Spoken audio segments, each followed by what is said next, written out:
Modern योगिक life style में आप सभी का स्वागत है, अभिनंदन है। आज हम योग अभ्यास करेंगे और बताएंगे इस तरह से आप अपने ऑक्सीजन सैचुरेशन लेवल को बढ़ा सकते हैं। यदि आपके पास ऑक्सीमीटर हो तो इसका पहले आप करें, उसके बाद ऑक्सीमीटर से चेक करें। एक बार चेक कर लें कितना आ रहा है आपका, और इस अभ्यास करने के बाद देखें आपका बढ़ा या ना बढ़ा। इसको आप देख लें पहले, तब आपको ज़्यादा विश्वास हो पाएगा। तो इसीलिए चलिए स्टार्ट करते हैं अभ्यास को। जिनको लग रहा हो ऑक्सीजन की कमी हो, सांस लेने में थोड़ा सा दिक्कत हो, जो बहुत ज़्यादा दिक्कत हो, तो अपना इलाज ठीक रूप से कराएं, सही तरीके से नियमों का पालन करें। जिनको थोड़ा थोड़ा लग रहा है कि अब स्टार्ट होने वाला है, और आजकल किसी भी तरह का दिक्कत ज़्यादा महसूस हो, लूज मोशन हो जाए, शरीर में वीकनेस फील हो, तो इस तरह तुरंत आप कोरोना टेस्ट करवा लें। क्योंकि आजकल किसी भी तरह का जो दिक्कत आ रहा है, डिफ़िकल्टीज आ रहा है, वो कोरोना के कारण ही आ रहा है। और दूसरे बीमारी आप ब्लड टेस्ट वगैरह के चक्कर में ना पड़ के पहले आप कोरोना का टेस्ट करवाएं। क्योंकि कोरोना के टेस्ट में क्या है, कोरोना वाले मरीज़ में देखा जा रहा है कि उसका टाइफाइड भी निकल रहा है, मलेरिया भी हो रहा है, डेंगू भी निकल रहा है, लेकिन कोरोना। इसीलिए टेस्ट पे उतना ज़्यादा 100% श्योर ना होकर एक बार कोरोना टेस्ट ज़रूर करवा लें। क्योंकि यदि आपको कोरोना है और आप टाइफाइड का इलाज करवा रहे हैं, टाइफाइड का मेडिसिन ले रहे हैं, जो कि बहुत ही घातक मेडिसिन होता है टाइफाइड में। आप जानते हैं 1 महीने का इलाज हो जाता है टाइफाइड के लिए, और कितने कितने खतरनाक मेडिसिन उसके अंदर डाले जाते हैं, जो लाइफ टाइम के लिए आपके इम्यूनिटी को पूरी तरीके से बर्बाद, क्षतिग्रस्त कर देता है। तो इसीलिए आपको यदि तो उस टाइप का सिम्टम, आजकल तो ऐसे भी कोरोना टेस्ट के बाद भी बहुत लोगों का नेगेटिव आ रहा है, लेकिन उसके अंदर पाया जा रहा है, सिम्टम भी कुछ दिख रहे हैं किसी को। इसलिए लेकिन आजकल क्या है कि पेंडेमिक है, और पेंडेमिक जब आता है तो और दूसरे बीमारी सारे दबे रहते हैं, उस समय वही बीमारी होगा सर। तो इसीलिए यदि किसी भी तरह का दिक्कत महसूस हो, ज़्यादा आपको लगे, तो कोरोना ही होगा। इसलिए एक बार तो टेस्ट करवा लें, और टेस्ट नहीं भी करवाएं तो कोरोना के अनुसार आप अपने आप को इलाज करें, तो देखेंगे ठीक हो जाएगा। और दूसरे तरीके में जाएंगे तो इस तरह से समय आपका ज़्यादा समाप्त हो जाएगा, और तब तक लंग्स आपका बहुत तरीके से ज़्यादा अफेक्टेड, बहुत ज़्यादा परसेंटेज में अफेक्टेड हो जाता है। तो उसके बाद रिकवरी का चांस जो है सो जैसे जैसे समय बढ़ता जाएगा, रिकवरी का चांस वैसे वैसे आपका कम होता जाएगा। इसीलिए आप स्टार्टिंग में यदि आपने लंग्स पे ध्यान दे दें तो आप पूरी तरीके से तुरंत ठीक हो सकते हैं। इस महामारी के दौर में आप स्टार्टिंग में टेस्ट करवा लें यदि इस टाइप का दिक्कत हो। चलिए ऑक्सीजन के लेवल को कैसे बढ़ाया जाए उसके बारे में चर्चा करते हैं। कौन सा योगाभ्यास है, सिर्फ एक ही अभ्यास बताएंगे, इसी से ऑक्सीजन के लेवल आसानी पूर्वक बढ़ जाएगा। तो प्रोन वेंटिलेशन की जो चर्चा हो रही है वो कुछ नहीं है, आप ठीक किसी भी तरीके से कंफर्टेबल तरीके से यदि पेट के बल लेटते हैं तो यही प्रोन पोस्चर है। आप इस तरीके से पैर कर लें या तकिया लगा लें, किसी भी तरह कुछ भी कर लें, लेकिन आपको इसी तरीके से लेटना है जिसमें पेट आपका चेस्ट नीचे हो।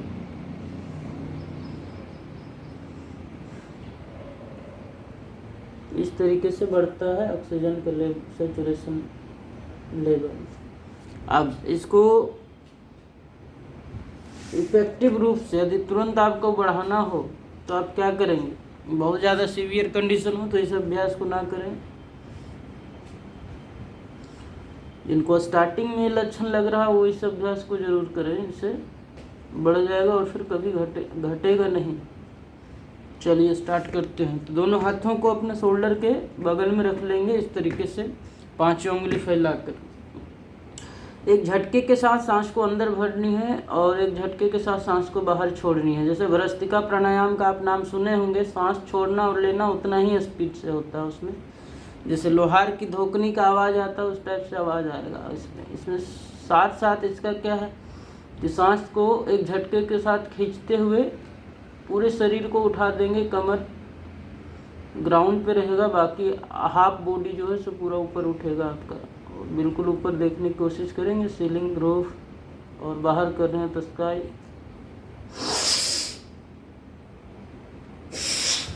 और सांस छोड़ते हुए फोरहेड को ग्राउंड से टच करने की कोशिश। इसी अभ्यास को 20 काउंट्स करेंगे, 5 राउंड। यदि आप को ज़्यादा दिक्कत हो, तकलीफ हो, धीरे धीरे करेंगे। अपने कंफर्टेबिलिटी का ध्यान रखेंगे, आराम आराम से करेंगे। बहुत ज़्यादा जोर ज़बरदस्ती किसी भी योगाभ्यास में कभी नहीं करें लाइफ में, नहीं तो उससे नुकसान हो सकता है। चलिए स्टार्ट करते हैं। आप देखेंगे demonstration is better than lectures. तो पहले आप देखेंगे तो अपने आप समझ जाएंगे किस तरीके से करना है।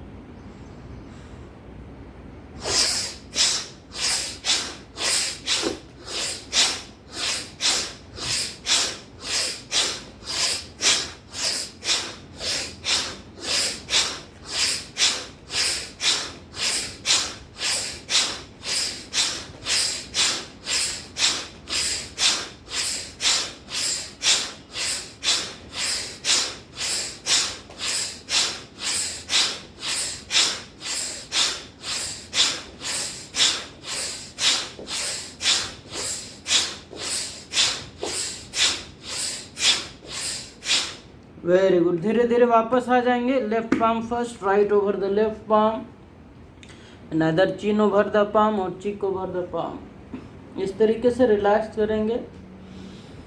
फिर breathe in breathe out 3-4 times, slow and deep breathing, और रिलैक्स टिल 1 मिनट। एक बार अभ्यास करने के बाद 1 मिनट के लिए इस तरीके से ही लेटे रहेंगे, रिलैक्स करेंगे। जब हार्ट बीट नॉर्मल हो जाए तो बिल्कुल लंबी गहरी सांस भरेंगे और धीरे धीरे छोड़ेंगे।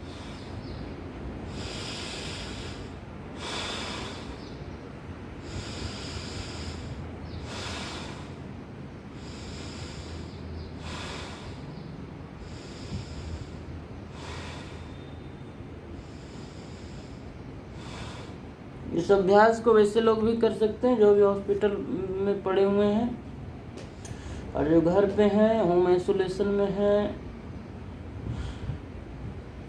वैसे लोग भी इस अभ्यास को जरूर करें। जल्दी आपका बीमारी रिकवरी जो है सो फास्ट हो जाएगा। 50 to 70% रिकवरी फास्ट हो जाएगा इस अभ्यास को करने से। यदि आप 10 दिन में से नॉर्मली रिकवर होंगे तो इसमें 5 दिन में भी आपकी रिकवरी हो जाएगी।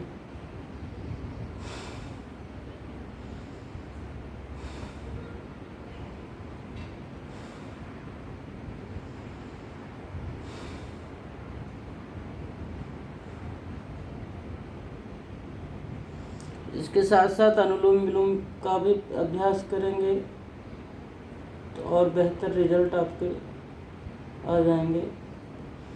चलिए एक बार और दिखाते हैं ताकि ठीक तरीके से समझ पाएँ। दोनों हाथ को शोल्डर के जस्ट बगल में रखें। एक झटके के सांस को अंदर भरेंगे, चेस्ट पे, चेस्ट, स्टमक और हेड बिल्कुल ऊपर उठा दें। कमर ग्राउंड पे ही होगा, वेस्ट एरिया को ग्राउंड पे ही रखें। एक झटके के साथ सांस को अंदर भरें और झटके के साथ ही सांस को बाहर छोड़ें। फोरहेड को ग्राउंड से टच करने की कोशिश करें। यदि आपका कंट्रोल नहीं होगा तो इसमें चोट भी लग सकता है, इसीलिए यहाँ पे पहले पिलोज वगैरह रख कर प्रैक्टिस कर लें। चलिए स्टार्ट करते हैं once again.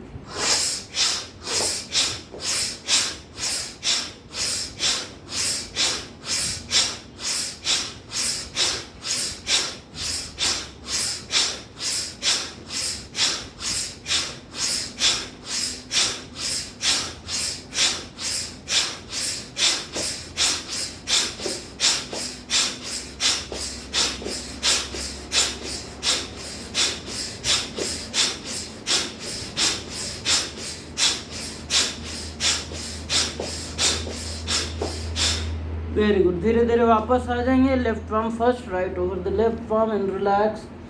Breathe in, breathe out 3-4 times and feel the sensation in your central nervous system and facial muscles due to fast oxygenated blood circulation.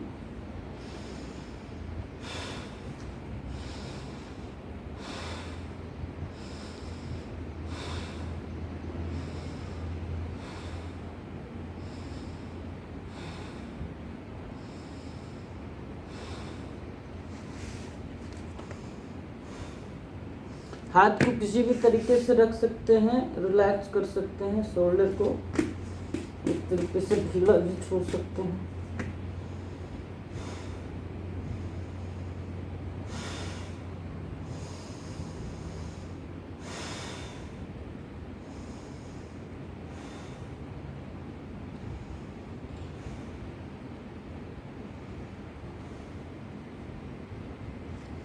वापस आ जाएंगे। एक बार और करेंगे इस अभ्यास को। जिनको ज़्यादा दिक्कत हो धीरे धीरे करेंगे। बिल्कुल अपने कंफर्टेबिलिटी का ध्यान रखते हुए इस अभ्यास को करें। ज़्यादा जोर जबरदस्ती नहीं करेंगे किसी भी अभ्यास को।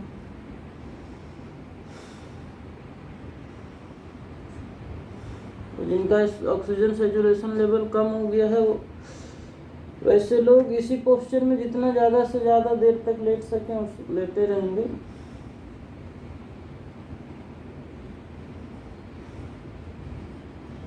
करवट भी ले सकते हैं, लेफ्ट करवट लेकर भी लेट सकते हैं यदि इस तरह ज़्यादा थक गए हैं या कहीं पेन हो रहा है। या पिलोज को आप एडजस्ट कर सकते हैं ताकि कंफर्टेबली इसी पोस्चर में लेटे रह सकें ज़्यादा से ज़्यादा देर तक।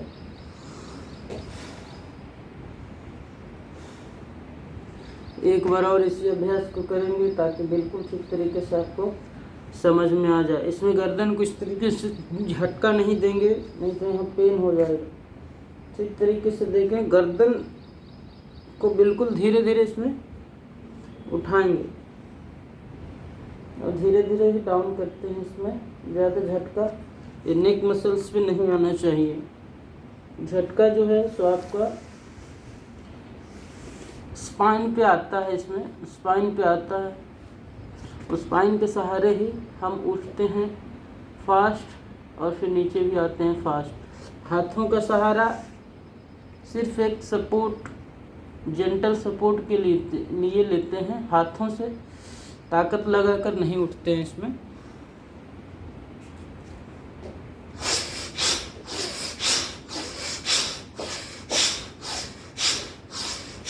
हाथ का सहारा कम लेते हैं तभी ज़्यादा इफेक्टिव ये अभ्यास आपके लिए होगा। एक बार और देख लें।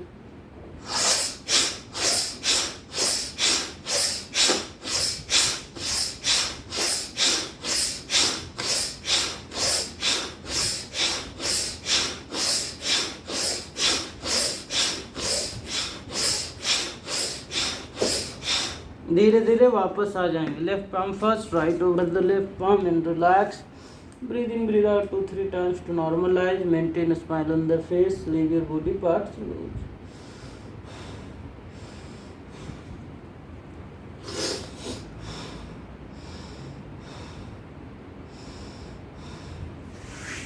Very good. इतना अभ्यास करने के बाद, क्योंकि कमर आपका इस अपोजिट ऊपर की ओर मुड़ा है, तो इसको अपोजिट में मोड़ लें शशंकासन में। क्योंकि ये भी एक तरह का प्रोन पोस्चर है। जिनका पेट थोड़ा ज़्यादा निकला हुआ है वो इस तरीके से करके भी अपना ऑक्सीजन लेवल बढ़ा सकते हैं। इस तरीके से जब करेंगे तो पेट आपका इस एरिया में आ जाएगा ठीक तरीके से। और दोनों पैर को फैला लेंगे, इस तरीके से रहें। प्रोन पोस्चर भी बना रहेगा, साथ में ऑक्सीजनेटेड ब्लड का फ्लो आपका ब्रेन में भी होगा, तो कॉन्फिडेंस लेवल भी आपका बढ़ा रहेगा, तो जल्दी से रिकवरी आपका संभव है।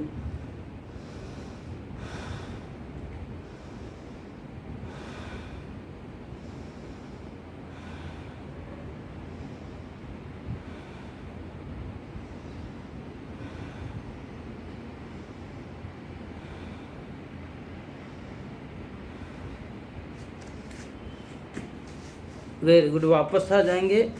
साथ साथ में किसी भी समस्या, कितनी बड़ी ही समस्या क्यों ना हो, लेकिन बहुत ज़्यादा सैडनेस अपने अंदर ना आने दें और कोशिश करें, ज़बरदस्ती ही हो लेकिन मुस्कुराने की कोशिश करें, स्माइल करने की कोशिश करें। इससे डोपामाइन रिलीज होता है जो कि हार्मोन्स को सीक्रेट करने में मदद करता है, बहुत सारे हार्मोन्स को बैलेंस करने में मदद कर देता है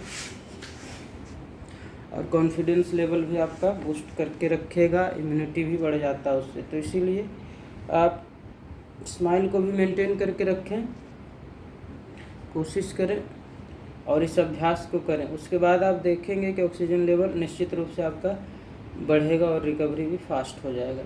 तो इतना अभ्यास आप ज़रूर करें। साथ में यदि लक्षण आपको लग रहा हो कि ये लग रहा है कोरोना है, क्योंकि किसी भी तरह का वीकनेस वगैरह यदि आता है तो मान लीजिए कि कोरोना है, और उसी को मानकर आप खान पान में तुरंत बदलाव कर दीजिए। पका हुआ खाना बिल्कुल बंद, तुरंत ठीक करना हो तब 3 दिन 4 दिन में आपको यदि ठीक करना हो। ठीक करने का ये मतलब नहीं है कि रिपोर्ट में नेगेटिव आ जाए तभी ठीक हुआ है, ऐसा नहीं। आपके शरीर से सिम्टम बिल्कुल चला गया, टेस्ट यदि आप नहीं भी करवा पा रहे हैं तो कोई दिक्कत नहीं, लेकिन सिम्टम आपका धीरे धीरे जा रहा है, आपके अंदर एक्टिवनेस आ रहा है, सांस लेने में कोई परेशानी नहीं हो रही, बिल्कुल आप ठीक हो रहे हैं, तो मान के चलिए कि आपका धीरे धीरे ठीक हो रहा है। क्योंकि टेस्ट उस्ट करवाने में आजकल तो बहुत ज़्यादा भीड़ वगैरह है, तो हो सकता है आप नहीं भी करवा पाएँ। आप अपने आप का बॉडी खुद बताएगा कि आप ठीक हुए हैं कि नहीं हुए, उस पर भी ध्यान दें, अवेयरनेस लाएं अपने शरीर पे और देखें आप ठीक हैं या नहीं। दूसरी चीज़, खान पान में आप बिल्कुल क्या करेंगे, पका हुआ भोजन बंद। जो भी गैस पे चढ़ गया, चूल्हे पे चढ़ गया, उस भोजन को बिल्कुल बंद। सिर्फ रॉ खाना है, कच्चा में भी बहुत सारे लोग बोलते हैं पेस्टिसाइड वगैरह है आजकल, तो सैनिटाइज़र भी स्प्रे कर देते हैं फ्रूट्स वगैरह पे, तो ये हानिकारक हो सकता है। इसीलिए उसे ठीक तरीके से धो लें, उसके बाद ही खाएं। यदि और ठीक तरीके से करना है तो जिस पानी में उसको धो रहे हैं उसमें थोड़ा सा नमक मिला दें और उसके बाद उस पानी में धोएं, या थोड़ा सा गर्म पानी कर लें, उसमें नमक मिला दें। उसके बाद उस फल फ्रूट सब्ज़ी जो खाना आप चाहते हैं कच्चा रॉ, उसको उसमें डाल दें, ठीक तरीके से रगड़ के धो लें पहले नॉर्मल पानी से, उसके बाद उस पानी में डाल दें और उसके बाद उसको निकाल से ठीक तरीके से छिलके उलके उतार के उसको खाएं। साथ में कोकोनट वाटर यदि मिले तो उसका पीने की कोशिश करें। यदि कोकोनट वाटर आपको महंगा लग रहा हो, बजट से बाहर भी जा रहा हो, बहुत लोगों का जा सकता है क्योंकि आजकल कोकोनट वाटर 50, 60, 70, 80 तक मिल रहा है, तो इसीलिए आप क्या करें कि नींबू एक शहद ले आएँ, शहद और नींबू का पानी पीते रहें जब भी प्यास लगे। यदि उसमें भी दिक्कत आ रहा हो, वो भी आपको संभव नहीं लग रहा हो, दुकान बंद हो, तो उसके जगह पे आप कर सकते हैं, चीनी होगा तो पानी ले लें, थोड़ा सा साफ़ पानी होना चाहिए, उसमें चीनी मिला दें, थोड़ा सा नमक मिला दें और नींबू भी निचोड़ दें उसी में। उस पानी को आप पिएं। उस पानी को पीने से आपकी पानी की जो कमी है शरीर के अंदर वो पूरी हो जाएगी। सलाइन वगैरह जो चढ़ा दिए जाते हैं वो चढ़ाने की नौबत नहीं आएगी। साथ में आपका जो ब्लड है वो भी बढ़ जाएगा, तो इसको करें। तीसरी चीज़ आप करेंगे, काढ़ा ज़रूर लेते रहें 3-3, 4-4 घंटे में। और काढ़ा वैसा नहीं जिसमें बहुत सारे कन्फ्यूजिंग इंग्रेडिएंट्स मिला दें ताकि आपका बॉडी भी कंफ्यूज हो जाए, उतना ज़्यादा कुछ मिलाने की आवश्यकता नहीं है। आप गुड़ ले लें, जैगरी भी बोलते हैं इसको, गुड़ ले लें, 100 ग्राम के करीब गुड़ ले लें, उसमें अदरक डाल दें 10 ग्राम, और उसमें ब्लैक पेपर जो होता है 1 ग्राम के करीब ब्लैक पेपर, काली मिर्च वो डाल दें, ठीक तरीके से कूट पीस कर डाल दें। साथ में तुलसी का पत्ता मिल जाए तो कम से कम 20 पत्ते तुलसी के उसमें डाल दें, उसका काढ़ा बना लें और उसको पिए। 2 आदमी के लिए है, 2 से 3 आदमी इसको इतना पी सकते हैं। यदि आप अकेले बनाना चाहते हैं तो बस इसका मटेरियल को आधा कर दें और करीब आधा गिलास इसको बिल्कुल सिप बनाकर फूँक के फुल अवेयरनेस के साथ कि ये जो आप पी रहे हैं उससे आपकी इम्यूनिटी पूरी तरीके से बढ़ रही है और सारे इन्फेक्शंस जो हैं आपका वो पूरी तरीके से इन्फेक्शन ठीक हो रहा है। इसको ध्यान में रखते हुए, ध्यान फोकस करते हुए इसको करें तो देखेंगे आप तुरंत रिकवरी वाले पॉइंट पे पहुंच जाएंगे और रिकवर होना आप उसी दिन से स्टार्ट हो जाएगा। वही 2 घंटे के बाद से आप रिकवरी आपका स्टार्ट हो जाएगा। साथ में यदि आपको खांसी बार बार आती है, बलगम आता है, तो इसमें भी आप क्या करें, अदरक ले लें। अदरक में थोड़ा सा काला नमक ऊपर से डाल दें और उसको चबा कर उसका रस को धीरे धीरे अंदर ले लें। इससे भी आप देखें आपका जो खांसी है तुरंत ठीक हो जाता है। तो इस अभ्यास को करें और स्वस्थ रहें, बचे रहें। बाहर नहीं जाएं तो मास्क वास्क लगा के जाएं, और कुछ बहुत ज़्यादा ज़रूरी काम हो तभी निकलें। अभी घर पे ही रहें तो ज़्यादा better. Have a great day.